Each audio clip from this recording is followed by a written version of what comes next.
오랜만에 뵙겠습니다. 민주연의 공부하는 대담 민주공대.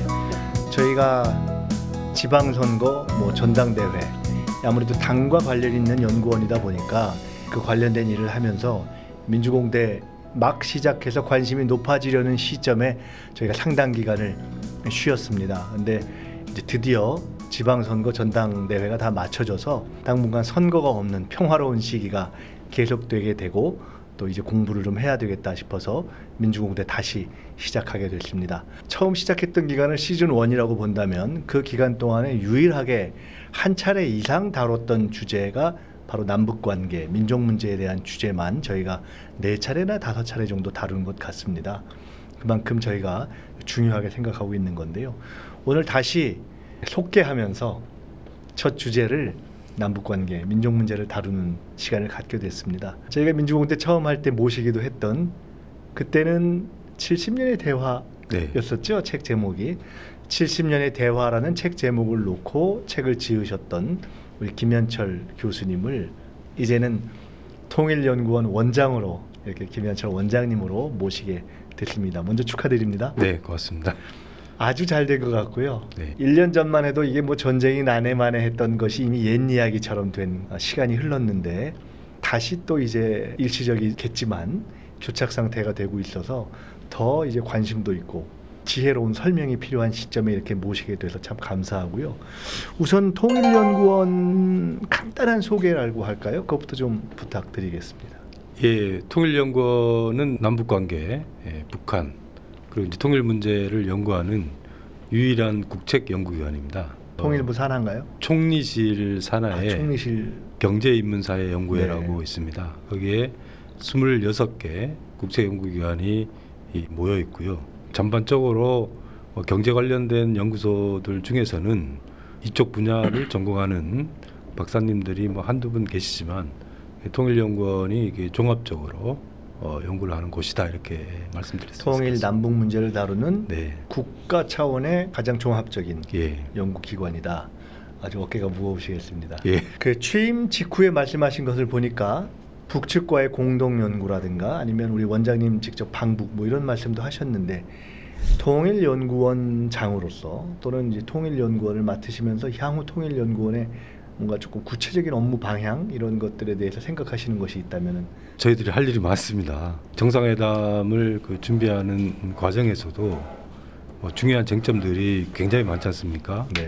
비핵화 프로세스도 그렇고 종전선언을 비롯한 이제 평화 프로세스를 어떻게 구체화할 것이냐 하는 문제들, 그리고 남북관계 발전 차원에서 보면은 이제 하나하나 쟁점들에 대해서 조금 더 이게 정책 대안을 제시해야 될 시점이기 때문에 굉장히 해야 될 일이 많고요. 일단 연구를 더 분화해서 심화하실 거고요. 그렇습니다. 아무래도 저희들은 이제 연구원이기 때문에 정책 연구라고 하더라도 조금 단기적인 것보다는 조금 중장기적인 넓고 비전에 관한 길게 해석할 수 있는 것이고요. 취임하면서 통일 문제에 대한 남북 간의 공동 학술회의 같은 것도, 공동 연구도 좀 본격적으로 한번 해보겠다. 제가 4월 27일 판문점 정상회담을 할 때 가문의 영광인데요. 만찬에 참석할 수 있었거든요. 그래서 이제 북측의 고위 관계자들한테 6.15 공동선언 2항, 6.15 공동선언 2항이라는 거는 남측의 연합제안 2항. 6.15 공동선언이 5개 항인데 그 중에 두 번째 합의사항이 있습니다. 남측의 연합제안과 북측의 낮은 단계 연방제안의 공통성을 인정하고 이 방향에서 통일 문제를 협의한다는 건데, 사실 그 이후에 진전이 없죠. 진전이 없습니다. 그래서 6.15 공동선언 2항을 공동연구를 이제부터라도 시작을 하자, 그렇게 제안을 했고요.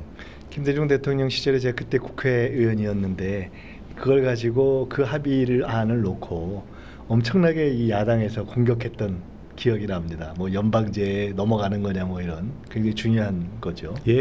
공통성이라는 거는 이제 그런 논란과는 좀 동떨어진 건데요. 더 정확하게는 그야말로 남북한이 점진적이고 단계적인 통일 방안에 합의했다라는 게 그렇죠. 훨씬 중요한 네. 것 같습니다. 네. 그리고 그런 합의를 반대할 사람이 어디 있겠습니까? 사실은 뭐 국민 다수가 통일 방안은 너무 급하게 서두르기보다는 네. 점진적이고 단계적으로 가야 된다라는 거 아니겠습니까? 그래서 그런 차원에서 보면은 남북한이 그 공통점을 좀 분명하게 하는 게 필요하지 않겠습니까? 네, 네. 그래서 그러니까 근데 그런 걸 연구하자는 제안도 하신 그렇죠. 거네요. 예. 한두 번의 만남으로 합의에 이르기는 좀 어려울 것 같은데요. 그렇다고 하더라도 자주 만나서 의견을 나누고 그리고 우리 내부적으로도 통일 문제에 대한 합의의 영역을 좀 넓혀 나가는 노력을 남북한의 공동 연구를 통해서 모아간다라면은 나름대로 의미가 있지 않겠나. 말씀 듣다 보니까 궁금해지는 것이 북측에서는 예를 들어 통일전선부라든가 뭐 조국통일위원회라든가 이런 일종의 정치적인 공식 기관을 통한 또는 드러나지 않는 그런 어떤 대남 전략 차원에서의 연구는 있을 수 있는데 우리 통일연구원 같이 드러난 그래서 같이 어떤 학술적이고 이론적인 것과 정무적인 것을 포함한 연구를 할 수 있는 파트너십이 있습니다. 한다면 어디랑 하지 하는 예, 생각이 드네요. 있습니다. 조국통일연구원이라는 데가 있습니다. 아, 그게 있나요? 예. 어디 산하인가요? 거기 이제 조평통 산하인데요. 조평통 산하의 조국평화통일위원회. 그래서 8월 말에 네. 심양에서 학술회의가 있었습니다. 네. 예, 저도 가고 조국통일연구원에서 그 실장급 인사가 2명 참석을 했는데요. 네. 그분들이 저한테 묻더라고요. 이 통일연구원은 도대체 뭘 하는 데냐. 그래서 제가 어떤 분야를 연구하는지를 설명을 했습니다. 그랬더만 그분들이 우리랑 똑같네요 이러더라고요.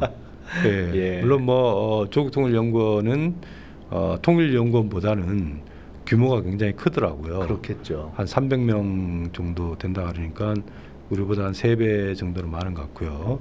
그래서 통일연구원과 조국통일연구원 사이에 이 통일 문제에 대해서 좀 본격적으로 협의를 해보자 이렇게 의견을 나눴습니다. 기대가 됩니다. 네. 현안으로 좀 들어가 보죠. 아마 우리 김 원장님도 비슷한 판단이나 기대를 하시지 않았을까 싶은데 남북에서 이어진 북미 정상회담이 딱 된 이후에는 트럼프, 김정은 두 분의 스타일과 그 당시에 구체적인 합의안이 아닌 포괄적인 어떤 선언으로 된 것을 보고 굉장히 속도감 있게 우리 모두가 생각하는 것보다 진전되지 않겠는가 이런 기대를 한반도 전문가들이 네, 많이 하지 그렇습니다. 않았습니까? 그런데 이제 생각보다는 지금 완만히 왔고 가다서다도 하고 있고 교착 상태인데 현재의 상황을 종합적으로 우선 분석 또는 기대까지 포함해서 해주신다면? 우리가 이것을 우리가 탑다운 방식이라고 얘기를 합니다. 뭐 90년대부터 북핵 문제를 해결했던 경험들이라는 게 94년 제네바 합의도 그렇고 2005년 9.19 공동선언도 그렇고 대체로 차관복급을 대표로 하는 실무 차원의 협상이었지 않습니까? 네. 근데 지금은 그게 아니고 그야말로 정상 간의 회담을 통해서 이 돌파하는 형국이잖아요. 근데 이런 그 탑다운 방식은 장점도 있고 단점도 있습니다. 네. 장점은 아무래도 실무 차원에서 회담을 하면은 아주 기술적 쟁점에 묻혀버릴 가능성이 그걸 극복하지 못하는 상황이 이제 발생하는 건데 그래서 지금까지는 바텀업이 아니라 남북 문제는 탑다운으로 정상회담으로 풀자 이런 얘기 어떻게 보면 한 거 아닙니까? 그렇죠. 그리고 막상 됐는데 네. 그런데 해보니 남북 정상회담을 2번 했고 네. 북미 정상회담을 그야말로 역사적이죠. 예. 거의 뭐 역사상 처음으로 한 거니까요. 이제 그런 걸 통해서 어느 정도 새로운 출발을 하자라고 합의를 한 상태인데 역시 중요한 것은 일정표를 마련하는 것은 네. 또 실무의 영역입니다. 결국 실무자들이 네. 차이 나는 우선순위를 정교하게 서로 교환해서 일정표를 짜야 되는 거 아니겠습니까? 네. 그런데 역시 실무 논의를 하다 보니까 입장 차이도 굉장히 크고 또 이게 북핵 문제는 역사가 길어요. 네. 93년 초에 북한이 NPT 탈퇴를 한 이후에 북핵 문제의 위기의 역사로 치면 벌써 25년 이상이니까 사실은 굉장히 복잡합니다. 그러다 보니까 실무 논의 과정에서 약간 교착 상태가 발생을 한 것 같습니다. 흥미롭네요. 남북 관계가 결국은 정치적 의지와 결단이 필요하다고 해서 우리는 사실은 탑다운 방식, 정상회담에 의한 해결을 요구해온 측면이 있는데 막상 그걸 통해서 정상들의 의지는 확고하게 확인이 됐는데 실행에 들어가려다 보니까 역시 또 바텀업에 의한 디테일과 시간표가 필요했구나. 그래서 지금은 어떻게 보면은 일단 큰 산은 넘었는데 이제 작은 구릉들을 이렇게 병행을 잘하면서 가야 되는 그러한 시점에 있는 것으로 현재의 교착 상태를 그러면 해석을 이해도 하고 긍정적으로 전망하는 것이 좋겠다. 이렇게 그렇습니다. 이해하면 되겠습니까? 그러니까 결국에는 이 교착 상태를 극복하기 위해서는 다시 탑다운 방식의 프로세스를 가동해야 될 때가 온 것 같습니다. 바텀업을 잘하라고 또 탑다운을 해야 되는군요. 이게 이제 번갈아 가면서 그래서 아마 3차 남북 정상회담을 또 기회로 또 활용을 해서 북미 간의 이 교착 상황을 좀 돌파할 수 있는 기회를 마련해야 되는 게 또 우리 과제인 것 같습니다. 김현철 원장님의 책 이름이 70년의 대화였는데 이제 다시 한번 환기를 한다면 알고 보면 우리는 대치와 대화가 있었지만 사실은 다양한 방식으로 그리고 작게라도 꾸준히 대화를 해온 것이다라는 거 아닙니까? 그러니까 지금의 교착 상태도 지속해 나가야 할 대화의 경험을 쌓는 하나의 과정이라고 보면 되지 않겠나? 예, 그렇습니다. 실제로 6월 12일 싱가포르에서 정상회담을 하기 전, 또 정상회담 한 이후에 북한과 미국 사이에서도 다양한 실무 협상을 계속해 왔거든요. 단지 합의에 이르지 못했을 뿐이지 이제는 상대가 어떤 전략과 의도를 갖고 있는지 파악은 한 거 아니겠습니까? 이제 대화의 경험과 기술이 상당히 쌓인 거군요, 이제. 그렇죠. 그렇기 때문에 일종의 이 차이들을 어떻게 조율해 나갈 것인가 하는 것들도 뭐 나름대로의 합의에 이르지 못했지만은 그 동안의 실무 협상들은 또 긍정적으로 작용하는 측면들이 있을 겁니다. 조금 더 좁혀서 자 그럼 교착이다. 내가 또 뭐 갖고 교착이지? 제일 교착하는 지점이 있을 것 아닙니까? 저희가 이제 알기로는 비핵화의 초기 실행 조치와 종전 선언을 어떻게 서로 갑을 쳐서 이게 연계를 시키고 바꿀 것이냐 하는 그런 문제가 아니냐 이렇게 알려져 있는데 실제 그런 것인지 또 그 문제와 관련된 양측 핵심적으로 미국과 북한의 입장은 어떻고 당사자이자 중재자로서 우리 대한민국의 입장은 어떤지 그 부분을 한번 정리를 좀 해주십시오. 일단은 4월 27일 판문점 정상회담부터 싱가포르 정상회담 이 1년의 과정이라는 것은 결국 신뢰 조치를 이어가는 방식이었거든요. 근데 북한 입장에서는 일종의 핵실험장도 폐쇄했고 엔진 실험장도 폐쇄했고 유해 송환도 했고 인질이 아니라 억류자도 또 송환했고 미사일 발사대도 뭐 해체하고 나름 몇 가지 많이 해줬다고 생각할 만한 일을 그러니까 뭐 그 정도를 어떻게 평가하느냐 하는 거는 뭐 조금 다르게 평가할 수 있겠지만 북한 입장에서는 나름대로 신뢰 조치로 해석될 수 있는 조치들을 이렇게 취했는데 최소한 개수는 여러 개 한 거죠. 그렇죠.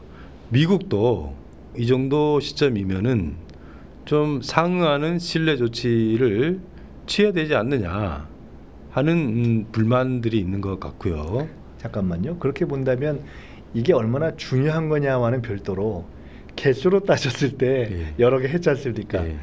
그럼 북한의 입장에서 야 미국 너네도 뭐 한 게 없지 않아? 라고 얘기할 때 미국이 했다고 볼 수 있는 것은 한미 군사 합동 훈련에 대한 뭐 잠정이든 어떤 중단 그것은 딱 눈에 띄고요. 그것도 굉장히 중요한 신뢰 조치라고 볼 수 있습니다. 그런데 적어도 그런 정도의 개수가 우리가 많이 했는데 너는 적게 한 거 아니냐 지금 그런 불만이 있다는 말씀이죠. 네, 요 불만의 연장선상에서 보면은 결국 미국은 북한에 대해서 제재를 계속하겠다 하는 거 아니겠습니까?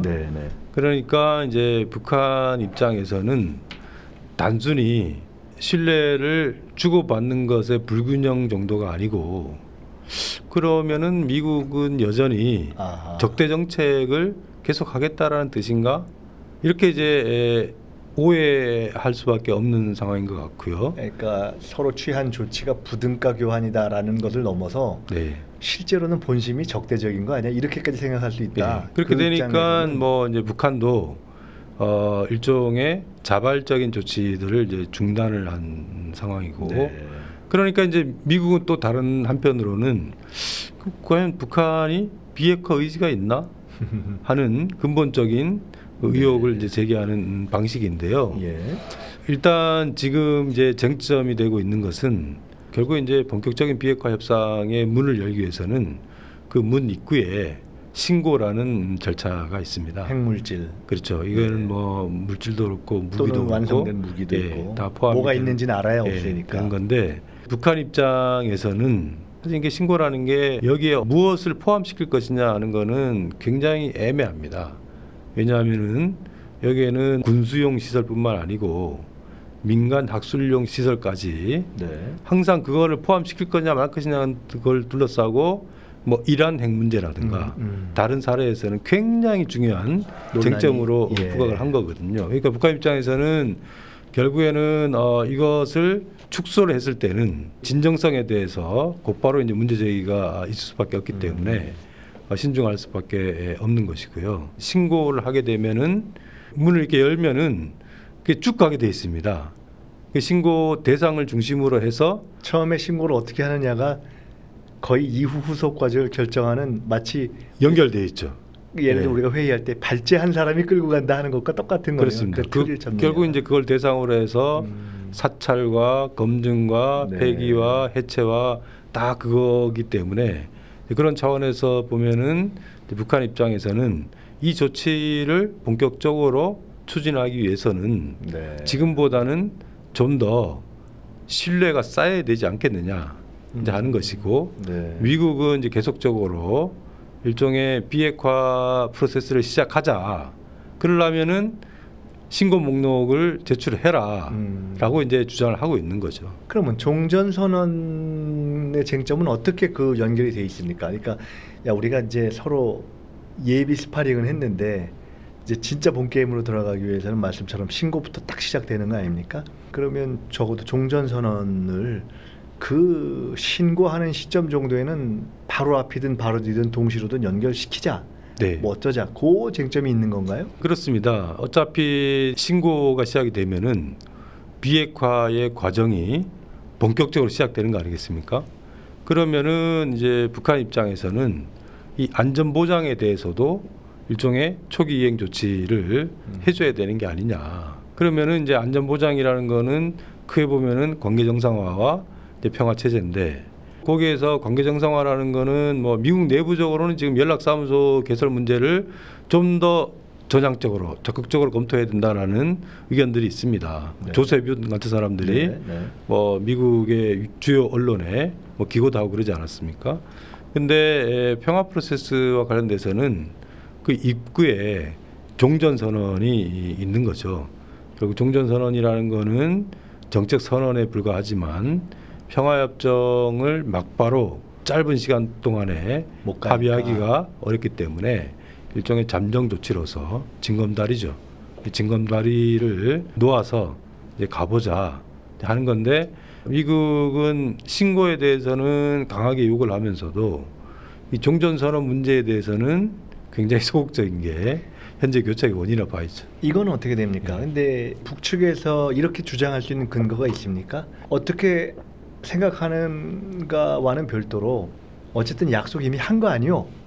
즉 트럼프 대통령이 김정은 위원장과 만났을 때 종전선언까지는 일단 입 밖으로 냈다, 이렇게 확인된 바가 있거나 또는 그렇게 저희가 볼 수 있습니까? 예, 종전선언은 물론 싱가포르 정상회담 합의문에 들어가 있지는 않습니다. 네. 그런데 뭐 최근에 이제 미국 언론에서는 그 합의문을 채택하고 나서 트럼프 대통령이 얘기를 했다라는 그것도 있는데, 그건 정확하게는 잘 모르겠습니다. 하지만 대체로 싱가포르 합의문의 구조를 보면은 결국 이제 첫 번째가 새로운 관계를 해보자라는 거고, 그 다음에 이제 관계 정상화와 평화 체제에 대한 약속이 있고, 그 다음에 이제 완전한 비핵화 이렇게 돼 있는데 당연히 새로운 관계 정상화와 일종의 적대적 관계를 평화적 관계로 전환하는 데 있어서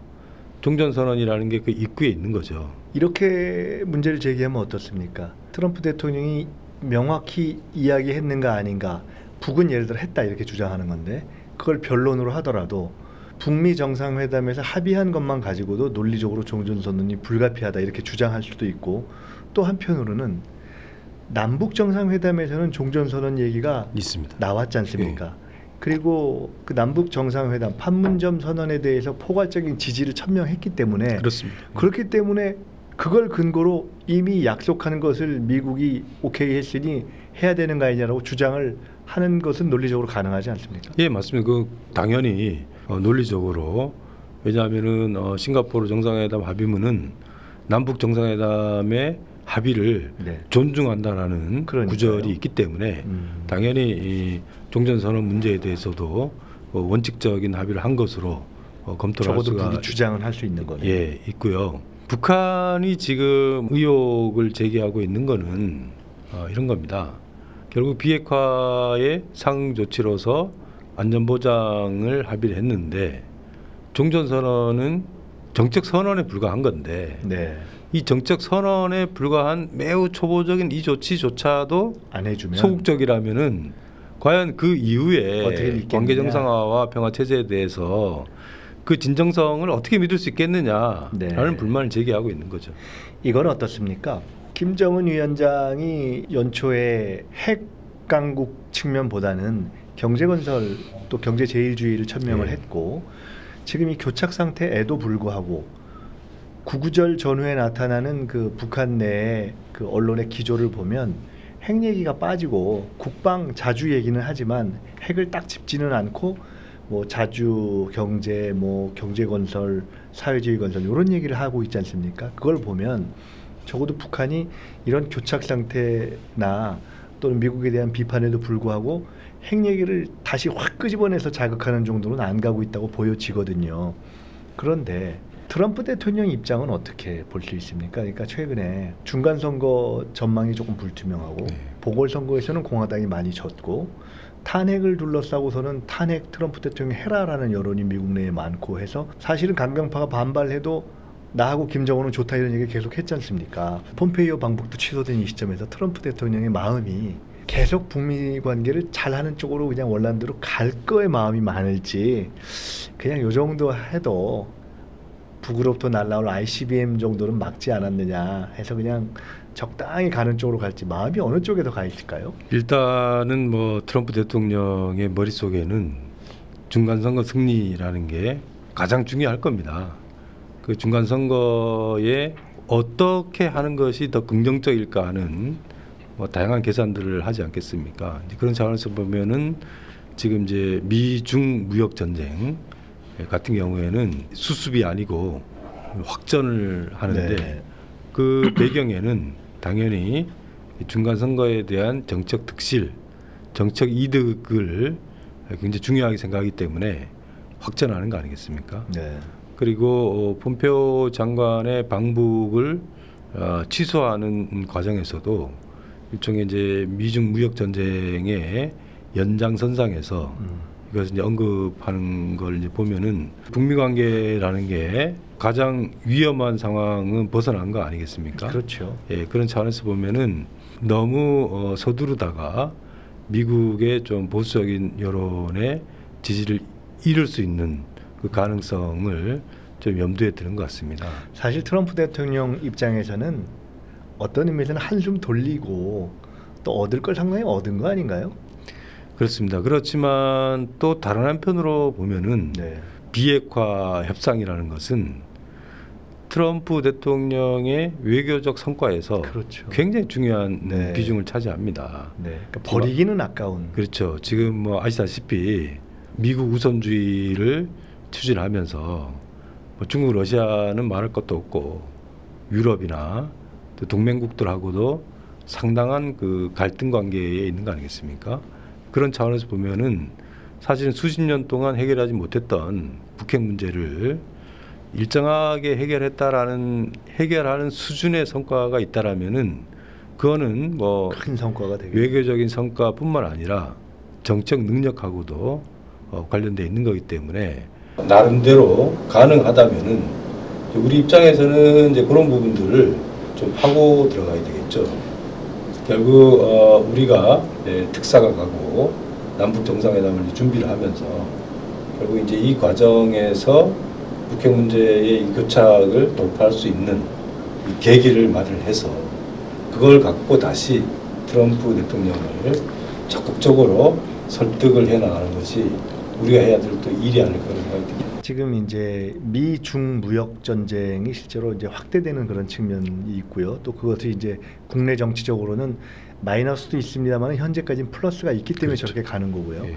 또 한편으로는 북미 관계의 교착과 폼페이오 방북 연기를 하면서 미중 관계가 해결된 연후로 하겠다고 말도 하고 중국이 자꾸 방해를 한다 이렇게 얘기하는 것은 종래에 해왔던 중국한테 책임 돌리기의 측면도 있고 또 실제로 중국이 종전선언 문제를 비롯한 이 성과에 가급적 숟가락을 얹지 말아라라는 압박도 있는 것 같아서 그것이 꼭 작용한지는 모르겠지만 구구절 전에 뭐 시진핑 주석이 방북한다 만다 있었는데 결국 이제 안 하는 걸로 되고 있는데 근데 지금 이 국면에는 실제로 미국이 이야기하는 대로 중국이 북미 관계의 진전에 뭐 실제로 그 지연에 뭐 역할이 있다든가 그런 게 실제로 있는 겁니까? 별로 이해가 잘 안 가던데. 예, 일단 뭐 대체로 이제 미국 사람들은 북중 관계가 갖는 이 복잡성을 잘 이해를 못하는 것 같아요.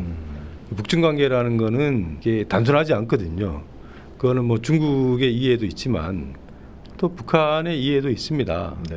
그게 이해관계가 일치해서 북중 관계가 복원되는 경향들이 있지만 그 또 이해관계의 차이들도 있거든요.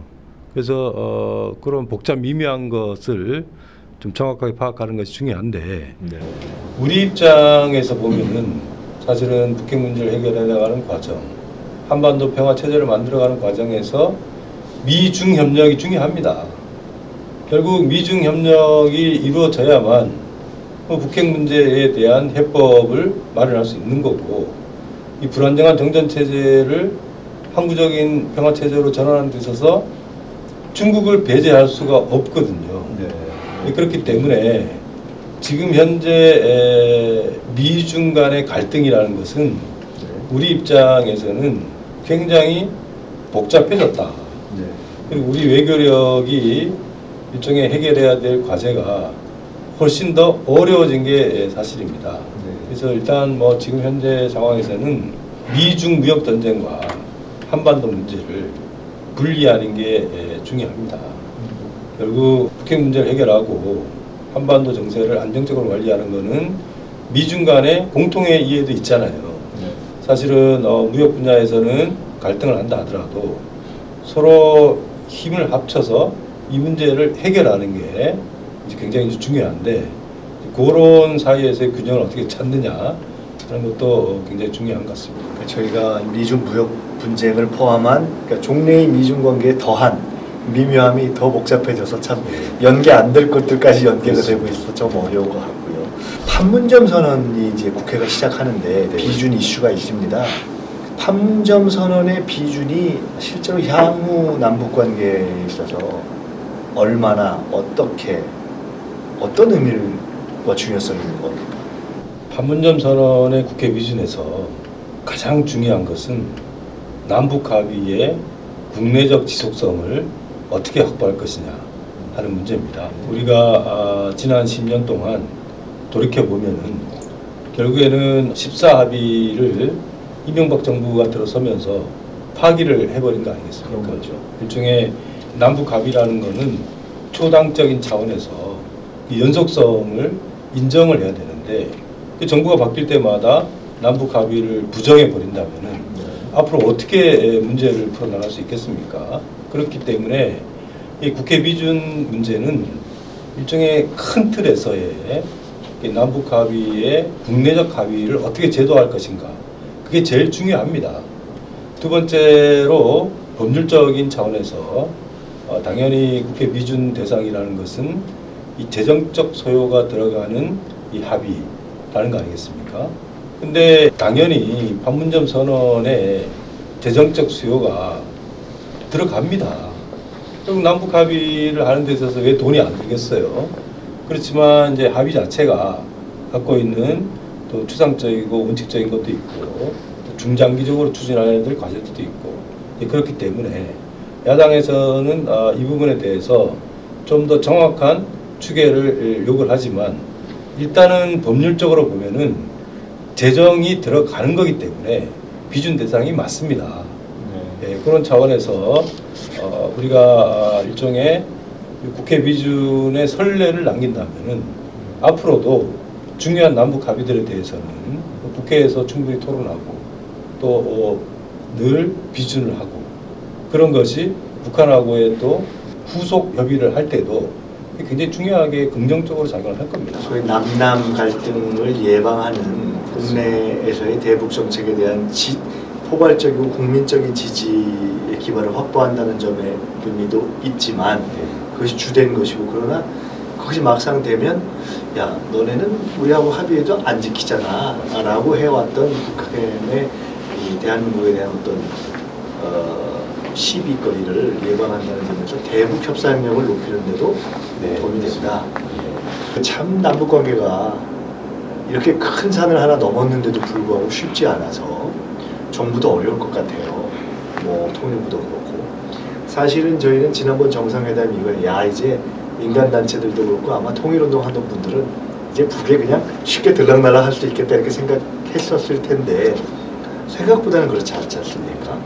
민간단체나 이런 개인들의 교류에 대한 희망 이런 서류들이 통일부에 쫙 쌓여있다 이런 얘기도 들리는데 근데 이해는 할 수 있지만은 또 한편으로는 이걸 옛날처럼 통일부나 국정원이 너무나 다 좌지우지하고 독점하는 건 좀 그렇지 않느냐 하는 생각도 들고 또 다른 이슈를 제기한다면 중앙정부는 알아서 그렇게 하는 것인데 또 민간단체도 문제가 안 된 이유로 그렇게 하는 건 이해할 수 있는데 지방자치단체 있지 않습니까?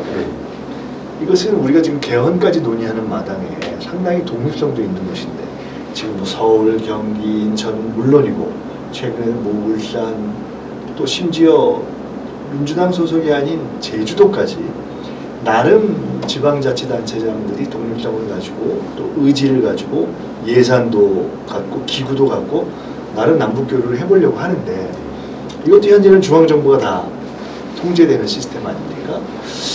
이것에 대해서 뭔가 지방자치단체들에서부터 튀어줘야 되는 것이 아니냐 또 남북공동사무소처럼 제재와 꼭 직결되지 않는 부분이 있다면 더구나 그런 부분은 좀 공간이 열려야 되는 것이 아닌가 하는 논의가 있습니다. 어떻게 생각하시나요? 예, 굉장히 중요한 부분인 것 같습니다.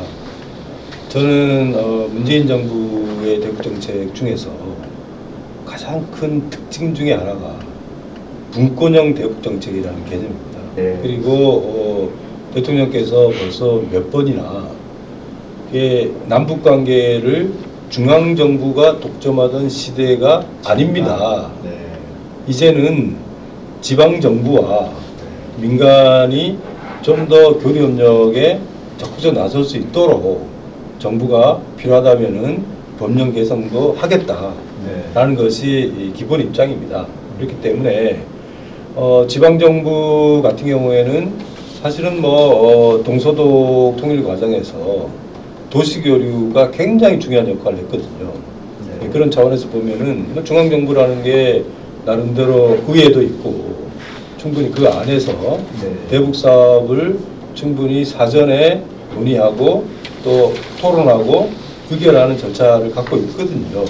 그렇기 때문에 지방정부가 좀 더 적극적으로 남북교류협력의 주체가 될 수 있도록 필요하다면은 교류협력법도 개정하는 게 필요하다고 저는 지금 그렇게 말씀해 주시니까 참 좋고요. 제가 지방자치단체의 의지를 가지고 이렇게 이런 일을 하려는 기구들, 그 지방자치단체 소속 연구원들도 있지 않습니까? 제가 좀 만나기 시작하고 있는데 굉장히 중요한 이슈다, 이 문제가. 맞습니다. 관련 법, 정책, 예산, 제도를 손을 봐야 하고 적어도 이 문제에 대해서 우리가 분권의 시대라면은 조금 달라야 아니냐. 민간은 조금 더 조심스럽게 가더라도 지방자치단체의 자율성과 또 국제적 제재를 본질을 훼손하지 않는다면 열어줘야 된다는 생각이 들고 한번 그런 문제를 통일연구원도 고민해 주시고 저희 민주연구원도 한번 조금 그런 문제를 한번 의논해봤으면 좋겠다는 생각을 가지고 있습니다. 예, 저도 통일연구원이 좀 나름대로 이 분권형 대북 정책에 관련돼서 좀 기여를 해야 되겠다. 이렇게 해서 우리가 지금 광역 단체들은 대체로 연구원을 갖고 있지 않습니까? 서울연구원이나 네. 경기연구원이나 다 있거든요. 바로 그 주제를 위한 네트워킹을 저희가 얼마 전에 했습니다. 예, 저희들도 네. 이게 남북 교류, 지방 정부의 남북 교류와 관련돼서는 광역 단체의 연구원들 네트워크를 만들어가고 네. 서로 정보도 공유하고 또 필요하다면은 공동으로 법령 개정에도 나서고 그리고 여러 가지 남북 교류 협력에서 필요한 전략을 같이 좀 논의를 하면서 만들어가는 뭐 그런 계획을 갖고 있습니다. 이거를 바로 시작을 했으면 좋겠고요. 이 문제가 참 중요한 것이 네.